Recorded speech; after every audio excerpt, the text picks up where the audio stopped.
전철, 지하철 등 똑같은 교통수단이지만 이를 지칭하는 명칭이 조금씩 다른 경우를 볼 수 있습니다. 전철, 지하철, 도시철도, 광역철도, 그리고 경전철에 이르기까지 각 용어들에는 어떠한 차이점이 있는지 소개해 보도록 하겠습니다.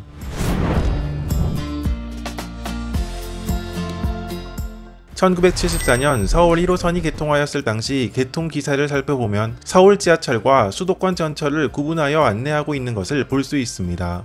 우선 전철이란 전기철도의 줄임말입니다. 즉 전기를 동력으로 하여 운행하는 철도를 의미하는 것으로 1호선과 같은 전동차뿐만 아니라 KTX와 같은 고속열차, 그리고 전기기관차도 전기를 동력으로 하여 운행하기 때문에 이 역시도 크게 보면 전철에 속한다고 볼 수 있습니다. 그러나 일반적으로 전철이다 하면 1호선이나 2호선과 같은 지하철을 의미한다고 볼 수 있습니다. 다만 이런 일반적인 의미의 전철로 인하여 사람들이 헷갈려하는 경우가 있는데 바로 복선전철이라는 명칭입니다. 부전마산 복선전철, 서해선 복선전철과 같이 철도공사 명칭에 복선전철이라는 말이 들어가 복선전철 구간에 운행하는 열차를 지하철과 같은 전동차로 착각하는 사례를 종종 찾아볼 수 있습니다. 여기서 말하는 복선전철이란 상행선과 하행선이 따로 있는 복선으로, 그리고 전기를 이용한 열차가 다닐 수 있는 철도를 만든다는 의미로 새로 건설되는 복선전철 구간에는 KTX가 운행할 수도, 전동차가 운행할 수도, 혹은 KTX부터 전동차까지 다양한 열차들이 운행할 수도 있습니다. 예를 들어 서해선 복선전철 홍성에서 송산 구간은 KTX 이음 열차가 운행할 예정이고, 부전 마산 복선전철 구간에도 원래는 KTX 이음 열차만 운행할 예정이었으나 전동차의 운행도 추진되고 있습니다. 지하철의 사전적인 의미는 말 그대로 지하에 철도를 부설하여 운행하는 교통수단이라고 말할 수 있습니다. 지금도 1호선이나 2호선과 같은 수도권 전철을 말할 때 지하철이라는 명칭은 일상적으로 사용되고 있습니다. 그러나 보통은 지상과 지하를 왔다 갔다 하는 노선들이 대부분으로 전 구간이 지하로만 다니는 노선은 거의 찾아보기 힘든 편이기 때문에 지금은 지하철이라는 명칭보다는 도시철도라는 단어를 더 많이 사용하고 있는 추세입니다.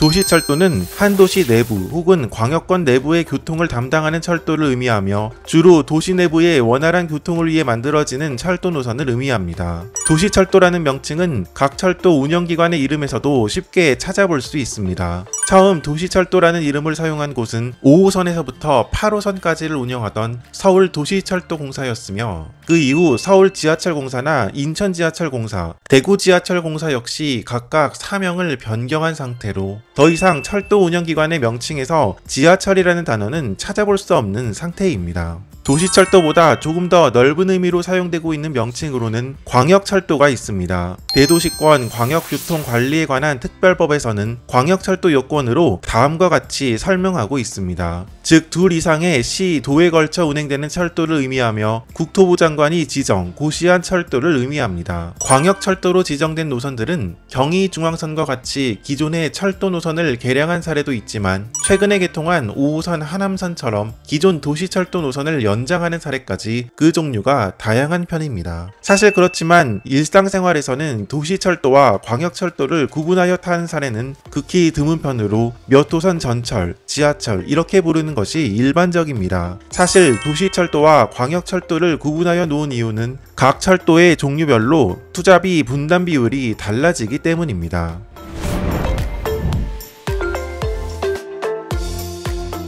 철도 노선이 도시철도, 광역철도, 그리고 일반 철도 중에 하나로 지정됨에 따라서 지자체에서 분담해야 하는 투자비의 비율이 달라집니다. 우선 일반 철도로 지정이 된 경우에는 지자체는 분담하는 부분이 없고 전액 국비로 지어집니다. 반면 광역철도로 지정이 된다면 지자체에서 25%를 부담해야 하고, 도시철도로 지정된다면 국비 60%, 지자체에서 40%를 부담하여 지어집니다. 다만 서울시의 경우는 분담 비율이 달라져 도시철도로 지정된다면 국비 40%, 서울시에서 60%를 부담하여 지어집니다. 이렇게 광역철도, 도시철도, 일반철도냐에 따라서 지자체에서 분담해야 하는 비율이 달라지기 때문에 성격상 광역철도임에도 일반철도로 변경되어 추진되는 사례도 몇 가지가 있습니다. 가장 대표적인 사례가 부전에서 태화강까지 동해선 전철의 사례입니다. 이 사업은 1997년 10월에 착공하였으며 2000년에 광역철도 사업으로 지정되었습니다. 따라서 지자체에서 공사비의 25%를 분담해야 하지만 2003년 동해선 복선전철화 사업 착공 이후 지자체의 공사비 분담금이 제때 지급되지 않으면서 공사가 차일피일 미뤄졌습니다. 결국 이 사업은 광역철도에서 일반철도 사업으로 변경되었고 이후 공사비는 전액 국비로 지어지게 되었습니다. 결국 이 사업의 완공 시기는 원래 계획보다 21년이 미뤄진 2021년 말에 이루어질 예정입니다. 또 다른 사례로는 대곡 소사선이 있습니다. 대곡 소사선은 서해선 전철의 연장 노선으로 소사역에서부터 김포공항역을 지나 고양시의 대곡역을 이어주는 노선으로 경기도 부천시와 고양시 그리고 서울특별시를 지나가게 되는 노선입니다.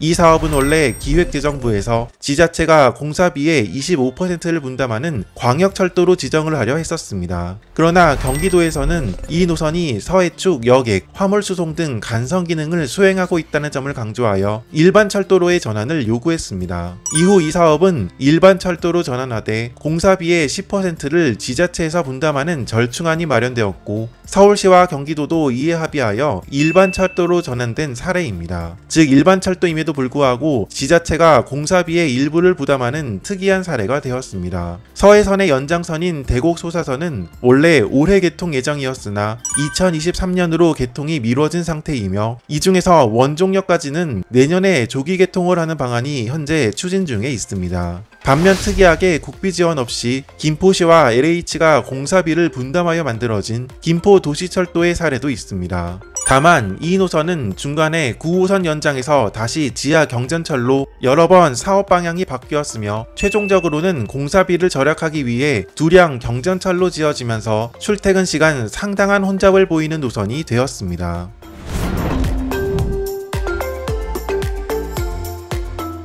마지막으로 기존의 전철보다 크기가 작은 형태의 경전철이라는 교통수단도 있습니다. 경전철은 일반적으로 볼 수 있는 전철들인 중전철과 버스 사이에 수송 능력을 가지는 궤도 교통수단으로 자기부상 열차 형식, 철제 차륜 형식, 모노레일이나 노면전차 등등 그 종류가 다양하다는 특징이 있습니다. 우리나라에 처음으로 개통한 경전철 노선은 부산 도시철도 4호선이었으며 그 이후 모노레일 형식의 대구도시철도 3호선이나 철제 차륜 형식의 인천도시철도 2호선 등 거의 전국적으로 운행하고 있는 교통수단이 되었습니다. 일반적으로 중전철보다는 이용객이 적은 편이기는 하지만 인천 2호선과 같이 승하 차량이 상당한 경전철 노선들도 존재합니다. 앞으로 지어지는 철도 노선 중에는 경전철 형식으로 지어지는 곳들이 많은데 위례선 노면전차나 광주 2호선 저심도 경전철 등 다양한 형태의 경전철 노선들이 예정되어 있습니다.